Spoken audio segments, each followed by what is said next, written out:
Hello बच्चों, आज हम पढ़ेंगे एमिशन स्पेक्ट्रा पर hydrogen atom and hydrogen like atom. आप सोच रहे होंगे हाइड्रोजन एटम और हाइड्रोजन लाइक एटम में बच्चे क्या डिफरेंस होती है ना। बच्चे देखो, हाइड्रोजन एटम का मतलब है एक ही इलेक्ट्रॉन, और हाइड्रोजन लाइक एटम बच्चे देखो इसका मतलब है हीलियम He+ या Li+2। बच्चे देखो सेम बात है कि जिसमें एक ही इलेक्ट्रॉन हो, He+ का मतलब है कि एक इलेक्ट्रॉन चला गया और एक पॉजिटिव चार्ज आया। Li+2 का मतलब बच्चे दो इलेक्ट्रॉन चला गया और +2 चार्ज आया। बच्चे लास्ट वीडियो में हमने पढ़े थे, थोड़ा सा मैं आपको इंट्रोडक्शन देता हूं कि एमिशन स्पेक्ट्रा, ऑब्जर्प्शन स्पेक्ट्रा हमने पढ़े थे। आपको पता होगी कि एमिशन स्पेक्ट्रा क्या होती है ना। एमिशन स्पेक्ट्रा अगर कहीं से अगर सनलाइट है या एनी ऑब्जेक्ट को हम हीट करते हैं बच्चों, उसमें जो रेडिएशन निकलता है उसको प्रिज्म के थ्रू में पास करने के बाद जब उसको फोटोग्राफिक प्लेट में हम ऑब्जर्व करते थे, एक पैटर्न आता था और दैट इज कॉल्ड स्पेक्ट्रम है, एंड उस स्पेक्ट्रम को हम एमिशन स्पेक्ट्रा कहते हैं। लेकिन कुछ आज एक इंपॉर्टेंट चीज के बारे में पढ़ेंगे। आप बिल्कुल भी आज डिस्टर्ब नहीं होना है और अपने दिमाग को पूरा फोकस डालना है कि what is emission spectra for hydrogen atom and hydrogen like atom, क्योंकि इसमें से एक क्वेश्चन तो जे या नेट में से पूछ सकता है। Very very important. मैं फिर से एक बार कह रहा हूं, it is very very important. आइए बच्चे, सबसे पहले हम देखते हैं कि हाइड्रोजन एटम है। ध्यान से देखो, हाइड्रोजन एटम है, इसमें डायग्राम इंपॉर्टेंट है।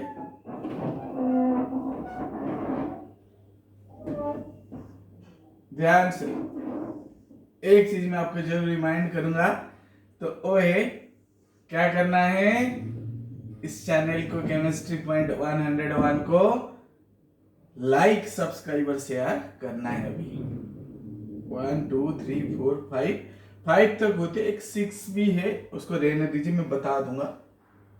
हम फिर भी होते लेट इट। सो मैं थोड़ा डायग्राम ड्रॉ कर लेता हूं, तभी आपसे मैं बात करूंगा। देखो, लाइमन, वाल्मर, बासेन, ब्रैकेट, फॉन्ड और हमफेरी। ये थोड़ा एक्स्ट्रा है बच्चों। चीज क्या होता है बच्चों, देखो, what is emission spectra for hydrogen atom. Hydrogen atom के लिए एमिशन स्पेक्ट्रा क्या होता है? वो कहता है कि हाइड्रोजन एटम को जब हमने डिस्चार्ज ट्यूब के अंदर रखा, जो कि आपने कैथोड और एनोड रे की एक्सपेरिमेंट से आपने क्या किया होगा ना, पढ़ा है कि डिस्चार्ज ट्यूब क्या होती है, और लो प्रेशर में अगर इलेक्ट्रिक करंट इसके अंदर हम पास कराते हैं तो क्या करता है ना, हाइड्रोजन जो मॉलिक्यूल होता है बच्चों, ध्यान से देखो, कोई नहीं बताएगा जो मैं बता रहा हूं। H2 मॉलिक्यूल जो है हाइड्रोजन एटम में स्प्लिट कर जाती है। जब इसको डिस्चार्ज ट्यूब के अंदर इलेक्ट्रिक करंट हम पास कराते हैं, वो क्या करता है, मॉलिक्यूल एटम में क्या करता है, स्प्लिट कर जाती है। देखो यहाँ पे H2 मॉलिक्यूल था और दो डिफरेंट एटम ये हो गया है कि नहीं। तो एटम में स्प्लिट होने के बाद बच्चे देखो कि इसको जब एनर्जी मिलता है, देखो ध्यान से देखो, हाइड्रोजन एटम को जब एनर्जी मिला है, इसको भी मिला है, इसको भी मिला है, और भी हाइड्रोजन एटम होंगे, एक तो नहीं होगा, कई सारे एटम होंगे। जो गैस है तो कई सारे मॉलिक्यूल है जो कि स्प्लिट हो करके हाइड्रोजन एटम में कन्वर्ट हो जाएंगे। जब इनको हम एनर्जी दिए, इनसे क्या होगी ना, इलेक्ट्रॉन रिलीज होगा। देख रहे, इनसे इलेक्ट्रॉन रिलीज होगा। द इलेक्ट्रॉन जो है वो एनर्जी को ऑब्जर्व करेंगे। किसी को भी हम एनर्जी देते हैं, वो एनर्जी को ऑब्जर्व करता है, और ऑब्जर्व करने के बाद कहां जाता है, एक्साइटेड स्टेट को चला जाता है। यहाँ पे देखो हाइड्रोजन एटम का एक इलेक्ट्रॉन मैंने लिया, ध्यान से देखो, कोई नहीं बताएगा जो मैं आज बता रहा हूं। ध्यान से देखो, इलेक्ट्रॉन जो है यहां से बच्चों देखो ये है, ये इलेक्ट्रॉन यहां से कहां पहुंच गया, देखो ध्यान से देखो, जा रहा इलेक्ट्रॉन इधर, लेकिन ग्राउंड स्टेट, जी स्टेट मतलब ग्राउंड स्टेट है, पहला एनर्जी लेवल है हाइड्रोजन एटम की, और उस ग्राउंड स्टेट से क्या करता है ये इलेक्ट्रॉन, है कि नहीं, भाग भाग करके एक्साइटेड स्टेट को चला जाता है, एक्साइटेड स्टेट को चला जाता है। जब एक्साइटेड स्टेट को चला गया, उसको एनर्जी मिल गया, ध्यान से देखो, ये हाइड्रोजन मॉलिक्यूल था डिस्चार्ज ट्यूब के अंदर, और ये लो प्रेशर के अंदर, ध्यान से देखो, हमने इलेक्ट्रिक करंट पास किया। आप ऑलरेडी जानते होंगे क्या, थोड़ा नोटिस, वो हाइड्रोजन का जो इलेक्ट्रॉन है ग्राउंड मतलब एक पहली स्टेट से, ये क्या करता है ना, एक्साइटेड को चला गया, लेकिन एक्साइटेड को जाने के बाद क्या हो गया, अनस्टेबल हो जाएगा। एक्साइटेड, लेकिन एक्साइटेड का मतलब जो एक नहीं एक्सट्रीमी पोजीशन को चले जाना। जब एक्साइटेड स्टेट को जाता है बच्चों, वो इलेक्ट्रॉन यहां पे ध्यान से देखो अनस्टेबल हो जाता है। क्या होता है, अनस्टेबल हो जाता है। जब अनस्टेबल हो जाएगा बच्चों, ध्यान से देखो, ये क्या करेगा ना, एनर्जी लूज कर देगा। एनर्जी क्या करेगा, लूज करेगा। जब बच्चे एनर्जी लूज करेगा तो क्या आ जाएगा ना, एक या दो स्टेप में फिर से ग्राउंड स्टेट की तरफ आ जाएगा। इसको यहां से कर दो बच्चों, इसको ये न्यूक्लियस ही मान लो, ये कर दो, यहां से जा रहे, ठीक है। तो यहां से जब एनर्जी लूज करता है बच्चों, ध्यान से देखो, है कि नहीं, जब एनर्जी लूज करेगा तब कहां आएगा ना, ग्राउंड स्टेट की तरफ फिर से, ये इसको यहां मान लो, इसको न्यूक्लियस है, तो ये क्या करेगा ना, फिर से एनर्जी लूज करके बैक की तरफ आएगा, लेकिन कुछ आके यहां रुक जाएंगे, एक सीरीज बन गया। फिर कुछ जो है, लेकिन जैसे इनको एनर्जी मिला होगा उस हिसाब से ये अलग अलग स्टेट में आके रुक जाएंगे। कुछ तो आके बच्चों यहां रुक गए हैं, कुछ इधर रुक गए, कुछ इधर रुक गए, कुछ इधर रुक गए, कुछ इधर रुक गए, कुछ इधर रुक गए। जैसे जितना इनको एनर्जी मिला, तो सबको एक जैसी एनर्जी मिला नहीं होगा, डिफरेंट एनर्जी मिली होगी। इसलिए इन्होंने क्या किए ना, जब एनर्जी लूज होता है बच्चों, वो क्या करते हैं ना, अलग अलग सीरीज में आके रुक जाते हैं। कुछ तो 1 और 2 स्टेप्स में ग्राउंड स्टेट तक भी आ जाते हैं। पहले इधर आया, फिर और एनर्जी लूज किया, इधर आया, फिर और एनर्जी लूज किया, इधर आया। जितना एनर्जी लूज करेगा उतना अंदर की तरफ आएगा। तो ये एक्स्ट्रा है, हम फिर ये, तो ये N1 यहाँ पे देखो, लाइमन के लिए N1 1 है, बाल्मर के लिए N2 2 है, पास्चन के लिए N1 जो 3 है, ब्रैकेट के लिए N1 जो 4 है, पी फंड के लिए 5 है, ये एक्स्ट्रा है, यहाँ 6 है। जो आपकी सिलेबस में वो अप टू दिस तक है, यहीं तक 1 2 3 4 5 सीरीज। सो जिस साइंटिस्ट ने जो सीरीज को इन्होंने ऑब्जर्व किया या डिस्कवर किया, उन्हीं की नाम के हिसाब से रख दिया गया। ये Lyman series, Balmer series, Paschen series, Brackett series, Pfund series and Humphreys series. अब बच्चे ध्यान से देखो कि लाइमन को कोई आएगा, ध्यान से समझना, लाइमन सीरीज को कोई आ रहा है, वो कहां से आ सकता है ना, ये बाल्मर से भी आ सकता है, यहां से आ सकता है, ये पास्चन से भी आ सकता है, ये इधर से भी आ सकता है, ब्रैकेट से आ सकता है कि नहीं?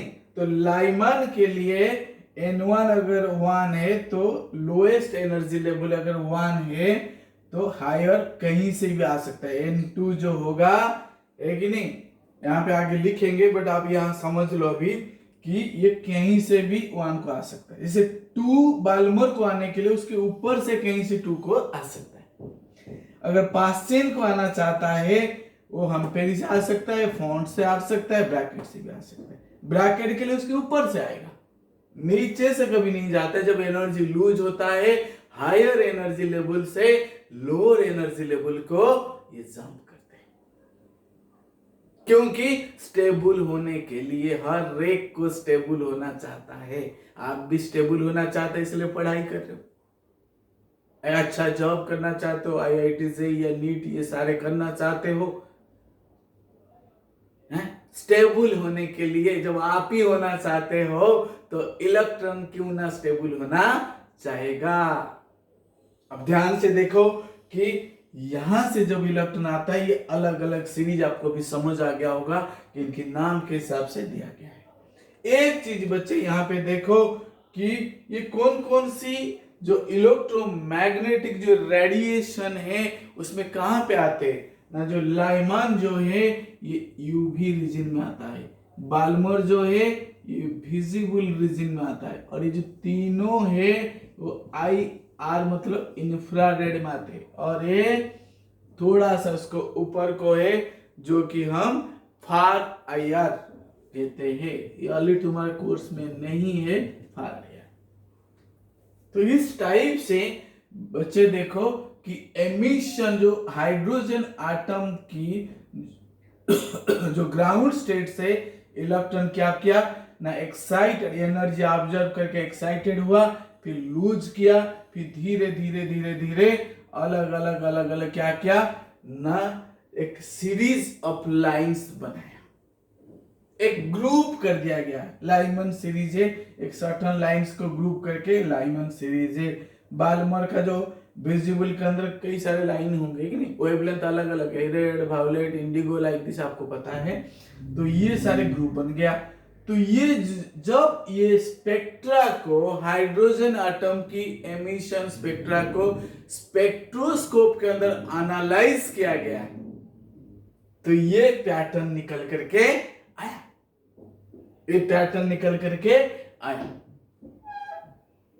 इसी को कहते हैं emission spectra for hydrogen atom और हाइड्रोजन लाइक एटम, जो स्पेक्ट्रा आप देख रहे हो। और कोई डाउट तो नहीं है ना? नहीं है। आगे आगे बढ़ेंगे तो आपको ये समझ आ गया कि जो हाइड्रोजन एटम को हमने डिस्चार्ज ट्यूब के अंदर एक्साइट किए, इलेक्ट्रॉन एक्साइट होके गया, एक्साइट स्टेट में अनस्टेबल होता है, इसीलिए एनर्जी लूज किया, लूज करके लोअर एनर्जी लेवल तक इन्होंने आए, और आने के बाद जो पहुंचा इलेक्ट्रॉन है वो एनर्जी रेडिएट करता है। जो रेडिएट करता है कि नहीं, वो रेडिएशन का सर्टेन वेवलेंथ होती है, उस वेवलेंथ को हमने देखा।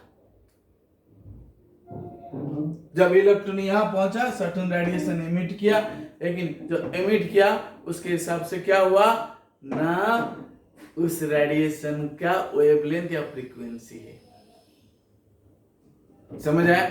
अब आएंगे बच्चों इंपोर्टेंट थिंग के बारे में, ध्यान से देखना। मैं यही लिख रहा हूं कौन सा रीजन है, सीरीज का नाम पहले मैं लिख देता हूं।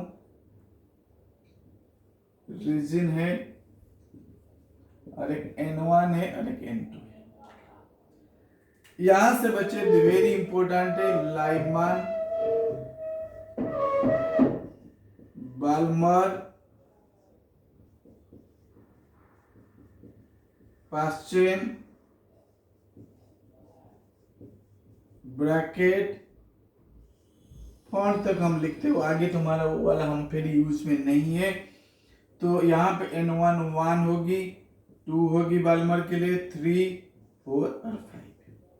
सिमिलरली रीजन क्या है ना, UV है, ये विजिबल हो गया, और ये जो तीनों है बच्चे इंफ्रारेड। अब बात आती है कि N2। अब ध्यान से देखो, N2 is greater than N1। फिर से एक बार यहां भी लिख देता हूं, N2 is greater than N1। अगर मैं यही बता रहा था आप लोगों को कि N1 लाइमन सीरीज में कहां से आ सकता है, उसके ऊपर से कहीं से भी आ सकता है। 2 3 4 यहां से आ सकता है, 3 से भी आ सकता है, 4 से भी आ सकता है। 2 के लिए 3 4 हायर जो होगा 3 4 5 6 लाइक दिस, और थर्ड को आने के लिए उसके ऊपर से 4 5 6 7 लाइक दिस, यहाँ पे 5 6 7 8 लाइक दिस, यहाँ पे 6 7 8 9 लाइक दिस। तो कहीं से भी, लेकिन 2 को आने के लिए उसके ऊपर से कहीं से भी आ सकता है, 3 को आने के लिए उसके ऊपर से भी कहीं से आ सकता है, 4 को आने के लिए उसके ऊपर से भी कहीं से आ सकता है, 5 को के लिए उसके ऊपर से भी कहीं से आ सकता है। समझ पा रहे? तो ये वेरी वेरी इंपॉर्टेंट पॉइंट, ये आपको याद रखना है। जेई में एक क्वेश्चन पॉसिबिलिटी है, यहां से आ सकता है। ट्रांजिशन के ऊपर बच्चों को थोड़ा सा समझने में दिक्कत होती है, इसीलिए स्कूल वाले भी डालते हैं, जेई वाले भी डालते हैं, नीट वाले भी डालते हैं। इंपॉर्टेंट फॉर्मूला शॉर्टकट तरीका इसमें मैं बताऊंगा, बिल्कुल भी वीडियो को लेकिन एंड तक देखना है। आइए हम बात करते हैं कि इसको जो वेवलेंथ यहाँ पे या फ्रीक्वेंसी या वेव नंबर आप कह सकते हो, जो भी इलेक्ट्रॉन यहाँ पहुंचने के बाद जो एक्स्ट्रा एनर्जी को रिलीज करता है, उसको फाइंड आउट करने के लिए रीडबर्ग ने एक फॉर्मूला दिया 1890 में। कब का है ना, 1890। रीडबर्ग फॉर्मूला इसको कहते हैं, इसको नहीं भूलना है, इंपोर्टेंट है। सो न्यू बार या 1 by lambda is equal to R into 1 by n1 square minus 1 by n2 का square into Z square. R बच्चों कांस्टेंट है 109677 सेंटीमीटर इनवर्स, या फिर 1.09 इंटू 10⁷ मीटर इनवर्स, ये कांस्टेंट है। और n1 जो होता है बच्चे लो होता है, लोअर एनर्जी लेवल,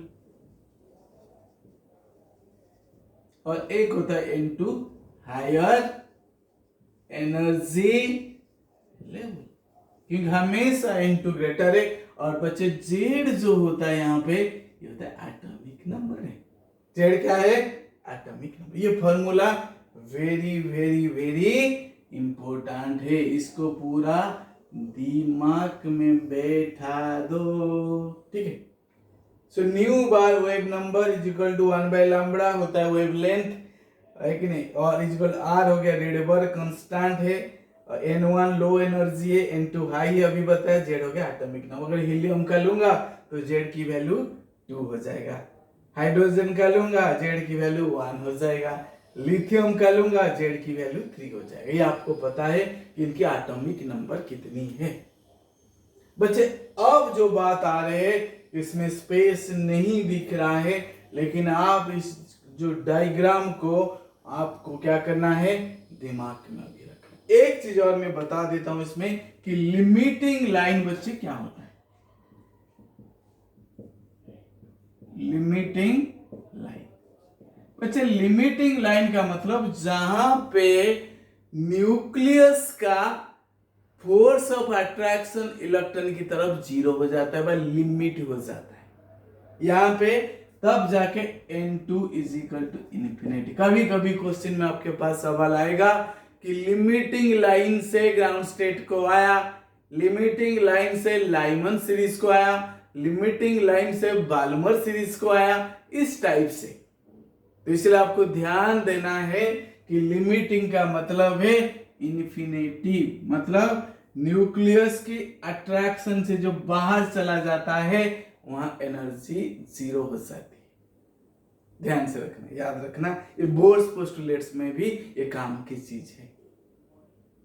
अब आइए हम मेन चीज, एक और इंपॉर्टेंट फॉर्मूला बताऊंगा, वो है, इससे भी शायद कम ही लोगों को पता है, तो इसी वजह से मैं बोल रहा था मेरे जो चैनल है केमिस्ट्री पॉइंट 101, और मैं हूं केमिस्ट्री वाला डॉक्टर प्रदीप जेना। तो इसीलिए इस चैनल को लाइक और सब्सक्राइब करना और शेयर करना नहीं भूलना है, बिल्कुल भी। अब देखिए नंबर ऑफ ट्रांजिशंस कैसे निकाल सकते हैं। एक शॉर्टकट फॉर्मूला दिया हूं, दो तरीके से इसको हम निकाल सकते हैं, बट मैं शॉर्टकट तरीका में कितनी बार ट्रांजिशन होगा मैं बोलूंगा। हम फिर इस सीरीज से लाइमैन तक आएगा, मतलब n इज इक्वल टू 6 से n इज इक्वल टू 1 तक आएगा, नंबर ऑफ ट्रांजिशन कितनी होगी ना, इसका फॉर्मूला है n2 minus n1 into n2 minus n1 plus 1 divided by 2। n2 हमेशा हाई है, n2 is greater than n1। तो नंबर ऑफ ट्रांजिशन है आप कह सकते हो, या नंबर ऑफ एमिशन लाइंस भी कह सकते हो। What is this? Emission lines. Clear? तो n2 is greater than n1। Very very important formula है, बड़े शॉर्टकट से आप क्वेश्चन को सॉल्व कर सकते हो, जो कि एंट्रेंस में पूछता है। आइए हम कुछ क्वेश्चन की ओर हम जाएंगे। सारे चीज आपने पढ़ चुके हो एक नहीं, अगर आप नोट करना चाहते हो तो आप नोट भी कर सकते हो। तो ये सारे सीरीज है, कौन सी एक नहीं, इलेक्ट्रोमैग्नेटिक रेडिएशन को यूवी विजिबल इंफ्रारेड है, n1 लो होता है, n2 हाई होती है। रेडबर्ग की फार्मूला सबसे इंपॉर्टेंट क्योंकि उसमें क्वेश्चन आएगा। और सेकंड फार्मूला जो है नंबर ऑफ एमिशन लाइंस या ट्रांजिशन लाइंस कितनी है, या कितने नंबर ऑफ ट्रांजिशंस होंगे। तो very very very very important topic आज चल रहा है। आइए हम इस सारे को मैं अभी फार्मूला को छोड़ के बाकी सारे में इरेज करूंगा, तो इसलिए आप इस टाइम क्या है, थोड़ी देर तसल्ली के साथ इंतजार करना है और लाइक सब्सक्राइब शेयर करना नहीं भूलना है, क्योंकि आप लोगों का जो प्यार है इस चैनल को ग्रो करने में और मुझे काम पढ़ाने में क्या करेगा, एनकरेज करेगा। इसलिए आप लोग इस कार्य को तो जरूरी करना है। आइए आगे तक हम जाएंगे, क्वेश्चन को सॉल्व करेंगे। ये फार्मूला मैं यहाँ पे रहने देता हूं क्योंकि ये भी अभी काम में आ सकता है। ये जो डायग्राम को अभी मैं इरेज करता हूं। बड़े मजेदार डस्टर है, काला काला सा एक ने हाथ की जैसा डस्टर है। शू मिट गया लग रहा है। आइए क्वेश्चन की ओर जाएंगे। दो फार्मूला है, एक तो रेडबर्ग फार्मूला है और दूसरा है नंबर ऑफ एमिशन लाइंस की फार्मूला है। मेरे सामने क्वेश्चन है, अब मैं देखता हूं। पहला क्वेश्चन कहता है what is the number of maximum number of emission lines, what is the number of maximum number of emission lines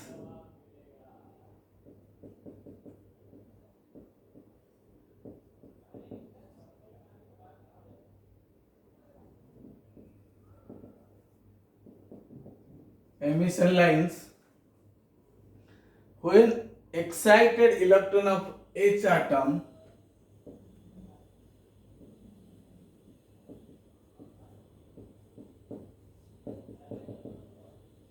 is jump from n is equal to 6 to ground state। Very important thing है। दो तरीका है बच्चों, एक तो manually कर सकते हैं, एक फार्मूला से हम कर सकते हैं। देखो कहां से आ रहे हैं, n इज इक्वल टू 6 से n इज इक्वल टू 1 है, ग्राउंड स्टेट का मतलब n इज इक्वल टू 1, 6 से 1 को आ रहे, तो नंबर ऑफ एमिशन लाइंस कितनी होगी ना, n2 हो गया 6 minus 1 into 6 minus 1 plus 1 divided by 2, कितना हुआ ना 5 into 6 minus 5 plus 1 6 divided by 2 that is equal to 30 divided 15 lines हो जाएगा। इसको दूसरे तरीके से मैं आपको प्रूव करवा दूं ना, कैसे ना, n इजिकल n1 जो हो गया आपका 1 है, 2 है, 3 है, 4 है, 5 है, 6। वैसे देखो 1 के लिए 6 से आ सकता है, फिर 5 से आ सकता है, सॉरी 5 से भी आ सकता है, 4 से भी आ सकता है, 3 से आ सकता है, 2 से आ सकता है। 1 2 3 4 5 हो गया। फिर आगे जाएंगे, 5 से भी आ सकता है, 5 4 3 2, कितना हो गया 4 प्लस 3 प्लस 2, 5 से 9 3 12 2 14 1 15, ऐसे एक नंबर ऑफ कितनी बार। तो इससे अच्छा कि आप सीधा इस ट्रांजिशन वाले या एमिशन लाइंस वाले फॉर्मूला में पुट करते हैं। अब आएंगे सेकंड क्वेश्चन की तरफ। कितना आसान चीज है, इसीलिए बोल रहा हूं, जो कोई भी नहीं बताया होगा मैं इसमें बता रहा हूं। सेकंड क्वेश्चन कहता है calculate the wave number for longest wavelength. Calculate the wave number of longest wavelength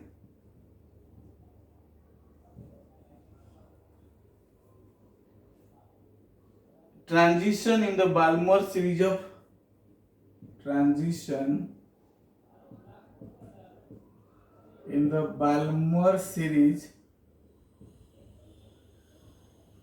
of agent. Wave number, ध्यान से देखो बच्चे, क्या पूछ रहा है कि वेव नंबर मतलब न्यू बार लॉन्गेस्ट वेवलेंथ कितनी ना। लॉन्गेस्ट बच्चे देखो nu bar is equal to R हो गया 1.09 into 10⁻⁷।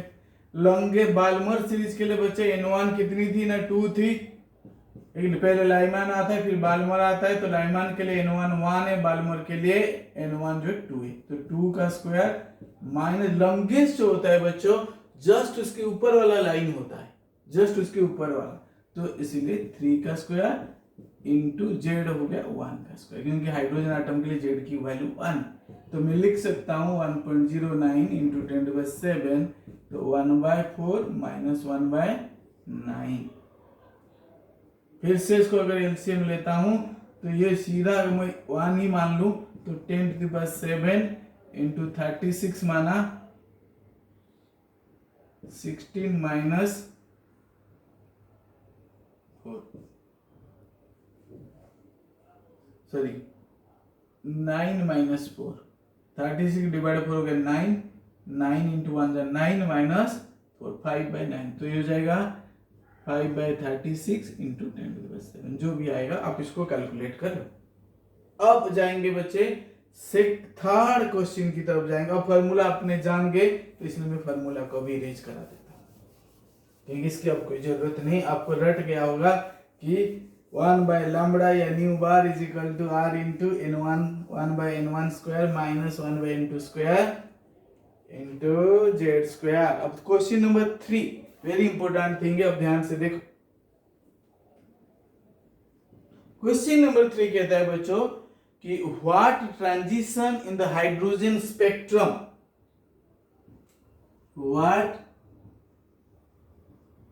Transition in the hydrogen spectrum would have the same wavelength, उसको मैं इरेज थोड़ा सा, would have the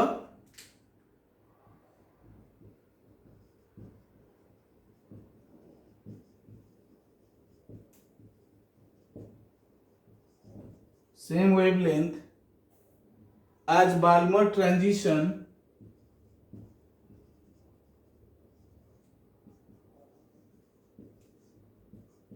from n is equal to 4 to n is equal to 2 of He plus। ये question अब देखो ध्यान से समझना, ये थोड़ा सा ट्रिकी क्वेश्चन है और एप्लीकेबल भी है। कहता है what transition in the hydrogen spectrum का और हीलियम की स्पेक्ट्रम के साथ कंबाइन किया जाए, तो इसीलिए एक तरफ तो हमारे पास हाइड्रोजन है, हाइड्रोजन स्पेक्ट्रम है, और दूसरी साइड में हीलियम का स्पेक्ट्रम है, और हीलियम का सीरीज जो दिया है बाल्मर सीरीज दिया है, और जिसमें तो n1 जो है 2 और n2 जो है 4, उसको हम ऐसे लिख सकते हैं क्योंकि बाल्मर के लिए n1 2 और इसका n2 4 से। तो मैं सीधा क्या करूंगा कि सेम वेव दोनों को इक्वाली कर दूंगा। हाइड्रोजन के लिए लैम्ब्डा कितनी होगी, 1 by lambda is equal to r into 1 by n1 square minus 1 by n2 square. और हीलियम के लिए बच्चे देखो ये hydrogen 1 by lambda of hydrogen, अब यहाँ पे लिख दिया 1 by lambda of helium plus ये हो जाएगा r, तो 1 बाय n1 हो गया 2 का स्क्वायर माइनस 1 बाय ये हो गया 4 का स्क्वायर, क्योंकि 4 to 2 को आ रहे इंटू जेड स्क्वायर का मतलब 4, इतना। बच्चे देखो ये पूरा कैंसिल ही हो जाएगा और ये दोनों इक्वल है, ये दोनों को हम इक्वल कर देंगे। तो ये क्योंकि दोनों का वेवलेंथ इक्वल है तो इसका मतलब क्या है ना 1 by n1 square minus 1 by n2 square is equal to कितना होगा ना 1 बाय 4 माइनस 1 बाय 16 इंटू 4। और मैं एलसीएम लेता हूं 16 कितना हो जाएगा बच्चे 4 minus 1 into 4 that is equal to 3 by 16 into 4, तो काटा 3 बाय 4, तो कितना आ गया बच्चों ना यहाँ पे finally 1 by n1 square minus 1 by n2 square is equal to 3 by 4। अब यहाँ पर आने के बाद बच्चे क्या होता है ना हमें थियोरेटिकली देखना है, लॉजिकली देखना है, heat and trial method apply करना है। मैं कितना n1 लूं और कितना n2 लूं तो इक्वल हो जाएगा 3 बाय 4 ना। यहाँ पर 1 का स्क्वायर माइनस 1 बाय 2 का स्क्वायर लेता हूँ, क्या हो रहा है 3 बाय 4 ना देखता हूँ ना 1 बाय 1 माइनस 1 बाय 4 एलसीएम ले लिया, 4 इंटू 4 माइनस 1 सही है। तो इसका मतलब जो मेरा ट्रांजिशन n1 हो गया 1, n2 हो गया 2, हाइड्रोजन मतलब 2 to 1 को आएगा, सेकेंड से 1 को आएगा। बच्चे इसी तरह और भी काफी क्वेश्चंस है हमारे पास, हम कि नहीं उसके लिए आपको क्या करना है, एक लिंक मैं दूंगा कि गूगल ड्राइव की, उसमें आपके असाइनमेंट्स होंगे हर एक टॉपिक का, आप जरूर वहां पर जा करके क्या करना है असाइनमेंट्स डाउनलोड कर सकते हो। जब डाउनलोड कर लोगे आप डीपीपी मतलब डेली प्रैक्टिस आप कर सकते हो कि रीडेबल कांस्टेंट के ऊपर बस के एप्लीकेशंस के ऊपर बाय एमिशन स्पेक्ट्रा पर हाइड्रोजन एटम के लिए हम क्या है ना कितने सारे क्वेश्चन में आपको रखते हैं अलग अलग तरह। अभी देखो 3 डिफरेंट क्वेश्चन किया है कि नहीं किया है, तो इसीलिए जब अगली बार जब हम आएंगे उसके नेक्स्ट टॉपिक के बारे में पढ़ेंगे, डी ब्रोगाइल है, हाइजेनबर्ग है, तो ये सारे अलग अलग जो इम्पोर्टेंट टॉपिक अभी बचे हुए क्वांटम नंबर से, तो जरूर क्या करना है आने वाले वीडियो को देखना नहीं भूलना है। ये आपकी है कि नहीं एंट्रांस की तैयारी के लिए काफ़ी मददगार हो सकता है।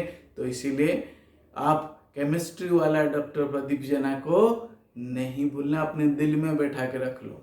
Thank you so much video watch करने के लिए।